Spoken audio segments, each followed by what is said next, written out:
58 आणि 59व्या महाराष्ट्र राज्य मराठी चित्रपट पुरस्कारांच्या अंतिम फेरीची नामांकनं आज सांस्कृतिक मंत्रालयाने जाहीर केली।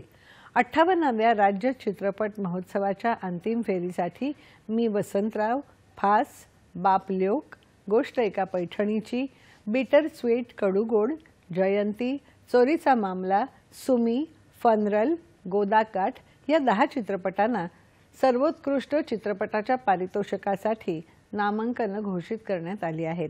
तसंच प्रथम पदार्पण चित्रपट निर्मिती आणि दिग्दर्शनासाठी जून, जयंती, फनरल या 3 चित्रपटांची नामांकन घोषित करण्यात आली आहेत। 59व्या राज्य चित्रपट महोत्सवाच्या अंतिम फेरीसाठी तिचं शहर होणं, एकदा काय झालं, गोदावरी, फ्रेम, कारखानिसांची वारी, इरगल, येरे येरे पावसा, बालभारती, राख, बाई पण भारी देवा या 10 चित्रपटांची सर्वोत्कृष्ट चित्रपटाच्या पारितोषिकासाठी नामांकन जाहीर करण्यात आली आहेत।